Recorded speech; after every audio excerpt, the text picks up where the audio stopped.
So I want to get into the IWW, but we have to get into, before the IWW, we have to get into this lawsuit that official labor files against Paul Poulos, ostensibly this proud unionist fighter for the working class, is sued.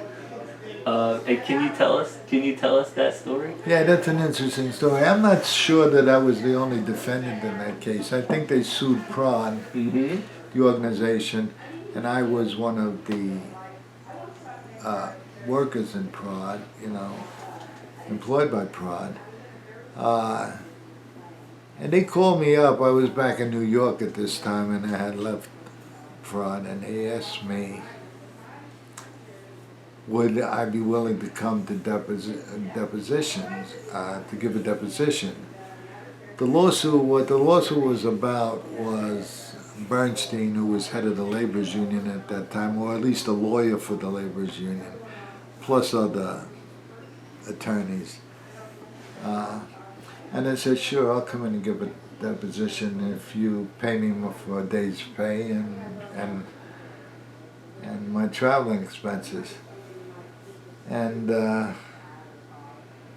so I went in there, and his fucking office was like, it was like the Queen of England suite, mahogany furniture, yes. Rugs 2 inches off the ground, right. Plush carpeting.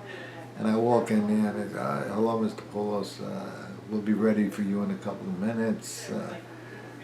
I said, where's my money? Oh, we'll give it to you afterwards. No, I want it now. Right. So how dare you? It was like, how dare I ask these people for my money with all these plushness around me? In any case, what they were trying to prove with the PROD was trying to destroy the Teamster Union, which was totally untrue. What we were trying to do was develop an active rank and file who could fight the corruption in the union and change it in some positive way.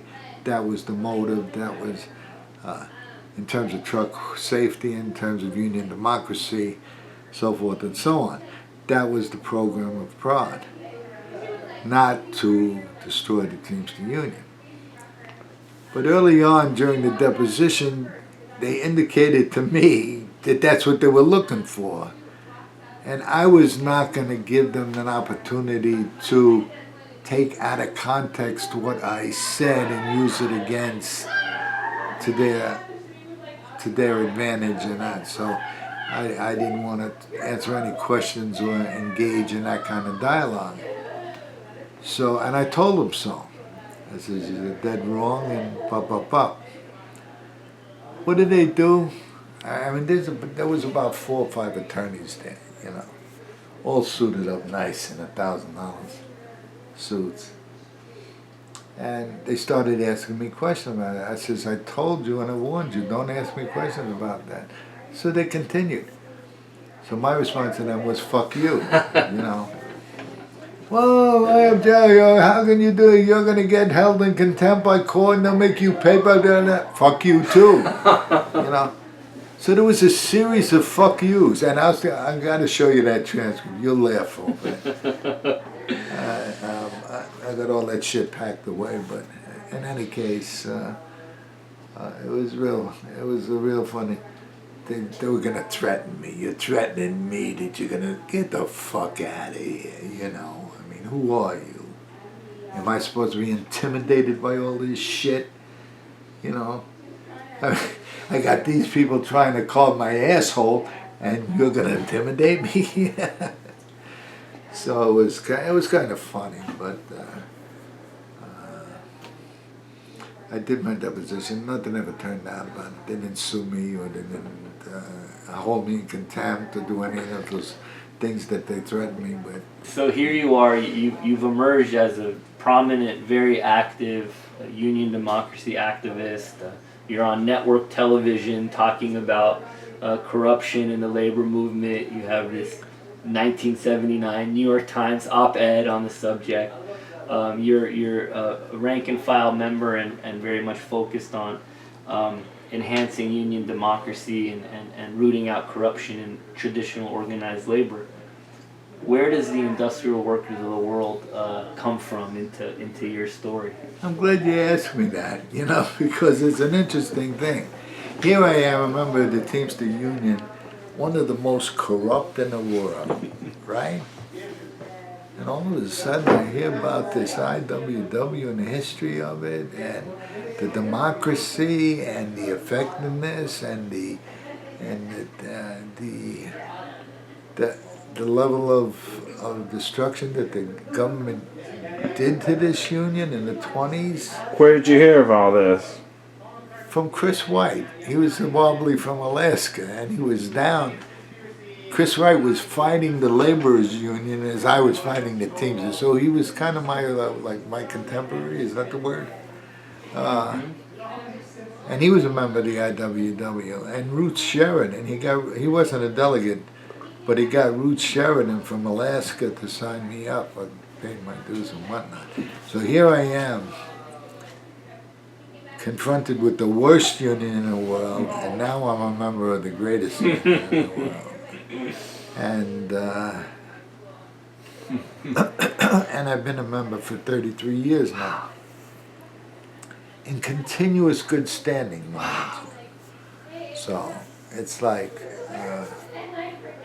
it's home to me. And people say, like, I could understand people, they join and in this good old American way, what am I getting for my money? What am I getting? What am I going to see? What, can I eat it? Can I smell it? Can I taste it? What are my dues getting me? Well, the truth is, you're part of an organization who's principled, have tied together workers all over the world in one big union, and they hold the working class up as people that can control their own destiny. They don't quite know that yet, that they can. They don't quite know that. That the fucking numbers, when they get the numbers, they'll change things. But we got to convince them of that. The report is just in. In any event, that was my introduction to the IWW. Bronco was a member of the crime family. And they didn't like the idea that I was challenging them. But my idea of challenging them was not running to the feds or doing this or that to get relief, some sort of relief.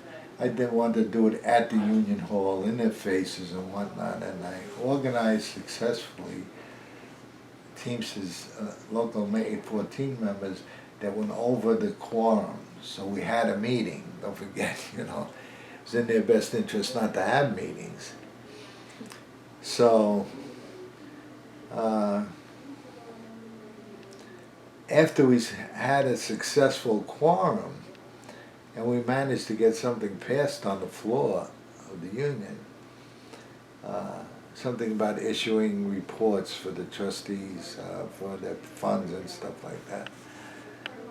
Not a big thing, but it was something. And they saw that we could be effective that way. So the union put the word out to the shop stewards and everybody, keep people home, don't attend the meetings. So as a result, we couldn't get quorums. In any event, I decided to run against Bracco.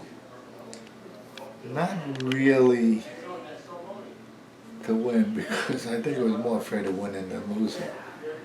But in any case, what happened was, I just wanted to prove to people that it could be done. Right. That you could run against him, you could challenge him. He's not fucking God. He's a human being, and you could challenge him. And I did. And I lost. Not surprisingly, You want to know the truth of the matter? I'm kind of glad I lost. What did election day look like? Election day was very interesting. I was there with my my Teamster jacket, Teamster Local 814 jacket. Had a tie and a shirt on and whatnot. I looked very respectable. On the other side of the street was the mob boys, all of whom were, commanded to come out. And he had the little cart there with the liquor juicing everybody up. And I'm standing out there on the other side of the street looking at these guys howling and shit.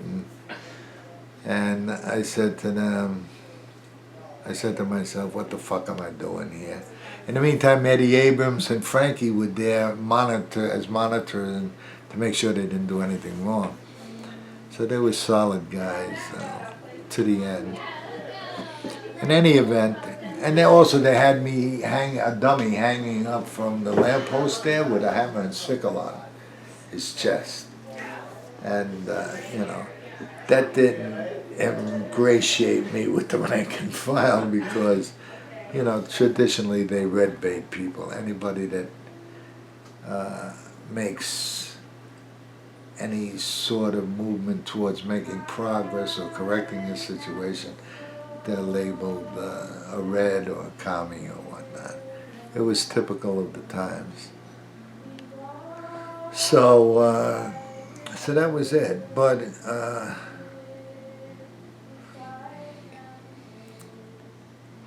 you can see the members, we lost a tremendous amount of members. Now, Vinnie Bracco and his crew weren't the first to go to jail. There were a couple of people, their names I've forgotten now, but they both went to jail for what they did. Taking a bribe to let a non-union company, Bayshore Moving and Storage, come into the city and do union work. They took, I think, a $5,000 or $10,000 bribe for it. And they were jailed for it. But my policy was, let's get in their face, let's call them for what they are, let's have the confrontation. That didn't get them put in jail. What got them put in jail is they had a vice president, Giliberti, who must have got at odds with them or whatnot, or challenged them in some way. He was vice president of the local. And they shot him 9 times in front of his house. But the mistake was they didn't shoot him the 10th time because he lived. And he went to the feds and he opened up everything for them and just gave them the case against the union officials and whatnot. And most of them went to jail. So that was that. Did you ever feel like your life was at risk?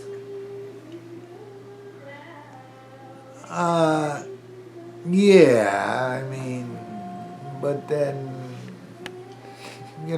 you put your fucking head in a lion's mouth, you can expect to get bit, you know what I mean?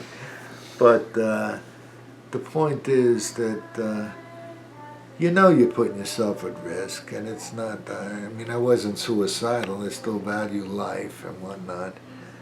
But you either make a decision, and I made a decision, I'm not going to look over my fucking shoulder because I'd be useless, if I was doing my work in some sort of fear. So I went about my business. So I looked to the IW for new, creative, inventive ways of organizing, and I think we're experimenting with different things now, and hopefully we'll come up with some solutions and answers. How did the branch get going again?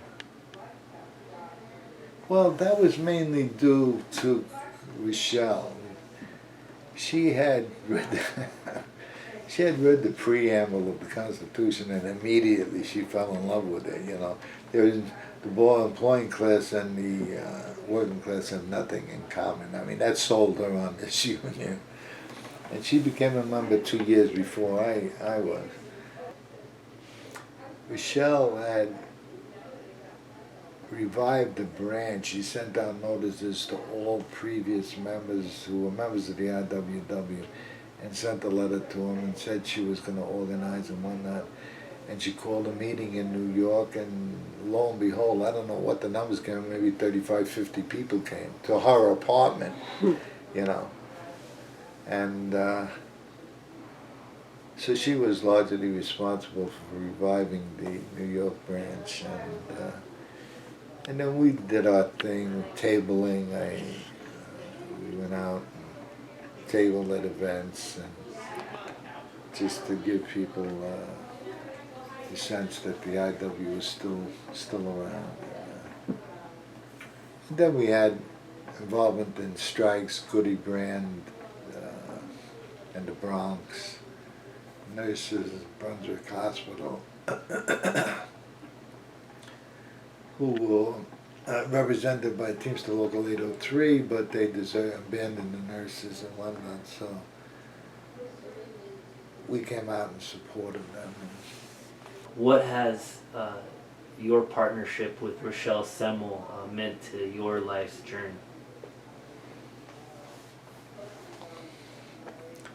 Well, you know, you see Rochelle now.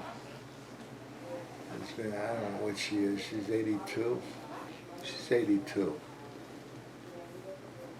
But I saw her back then when she was very vibrant, very committed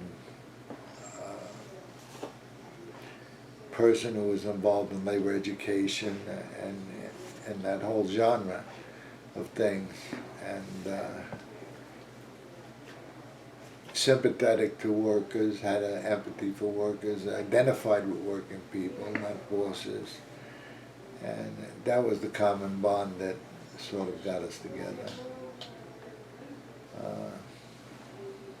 How long has it been? Over 30 years. I'm trying to buy back my introduction, but it ain't been working out too well. No, she's a great woman, and she's remarkable. And I would venture to say, I wouldn't venture to say, I'm going to say this. Rochelle Semmel is probably the most responsible fucking delegate in the IWW. What advice do you have? What would you share? Well, I may have to put this in very crude terms, but I think every individual has to define the level of shit they're going to eat, you know, and they just got to decide whether they're going to eat it or they're going to, you know, spit it in the boss's face. So I think, and that's an individual decision. I mean, and it's not an easy one to make because everybody gets involved, knows they're putting themselves at risk, and they got to make adjustments and so forth. I mean, we've had, when I was involved in the Teamster Reform movement, it impinged on many reformers' time, and their wives were getting pissed off. Who were they getting pissed off at? Me. You know, I was taking their husbands away on them. So there's the family considerations, the financial considerations, and whatnot, and people just got to decide what's important to them. And I think particular people that have kids, you know, the fuck, we ain't gonna be around forever, but you got a legacy in your kids. What do you want to leave behind for them?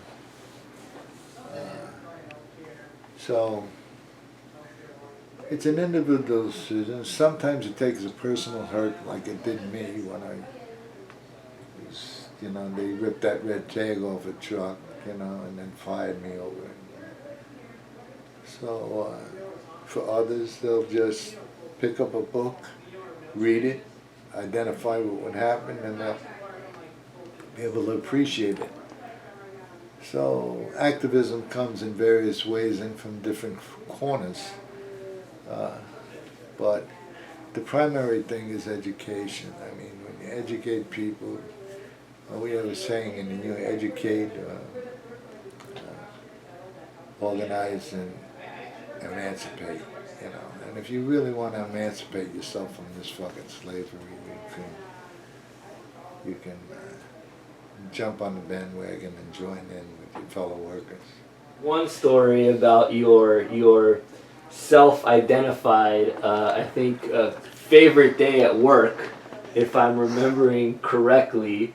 I'm not sure if you know what I'm getting at here, where something happens at work, and Yeah. can you tell us that story, Paul? The most rewarding day for me was when this scumbag boss, who was breaking all kinds of laws, gave me an engine to drive that was choking me to death, you know. Yeah. And breaking all kinds of other laws and whatnot. To make a long story, he was a real prick. I didn't like him, and plus he tried to fuck me out of the contract wage, you know. In any event, I challenged him on all these things. And he said to me one day when I came in, he says, "Paul, you make me sick to my stomach every time I walk in here in the morning." I said, "Gee, Dan, I'm sorry to hear that, you know."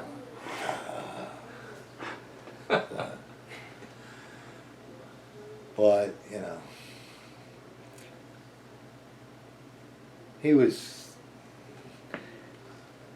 I lost that job. You know. But then I boast very proudly. I mean, I don't hear too many people saying this because they think it's a disparaging remark. But I've never had a fucking job that I wasn't fired from. Yes. And to me, I'm proud of that. Yes. Because the level of the shit that I could eat is, you know, I don't tolerate it. And I was talking to one mob tonight and I says, if I'm going to work for you, make you a ton of fucking money, you're going to show me a little respect, you know. And it's just like that time he ordered us in a snowstorm.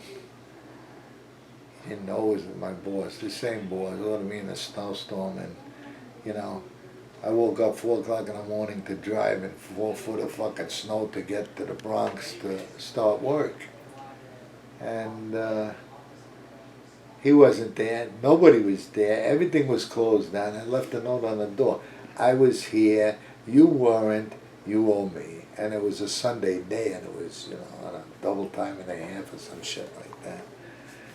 So I went home. So these are all the things that, you know, I started to say respect. Put a fucking dime in the phone and call me up and tell me, "Paul, don't come in." You know? That would have been a decent thing to do, and it would have been respect. You didn't do that, now fucking pay me. Mm-hmm. So that was the story. But people might accuse me of being a little thin-skinned, but maybe that's true. You know, I just want to be treated with respect. I give you respect, respect me. And that's the story. And don't fucking give me all this bullshit about, Paul, you meant it for this, unless you're ready to present me for fucking sainthood, okay? I think we're pretty much there, right? Well, Paul, you know, when we wanted to recognize Paul at an event in New York City, and you may have heard this, and he said, "Paul, we really want to do this, it's important to us, and you meant so much, we'd like to honor you." And Paul said, "Kid, honor Frank Little." End of conversation. With that, Paul, thank you for your lifetime of contributions to working class struggle, and I know you have so much to give tomorrow and going forward. You're still just so active. I've been really grateful for this time and grateful for the opportunity to get to work alongside you. Well, you got to remember this. Everyone in this room has been active in their own ways and fighting the struggle. And it's encouraging for me to be around people like that because it gives me hope. And I have a lot of respect for you guys and what you do. So, and it's good to see. It's good to see that there's some continual ongoing struggle against all this repression and shit that is going to continue long after I'm gone. Hopefully successfully.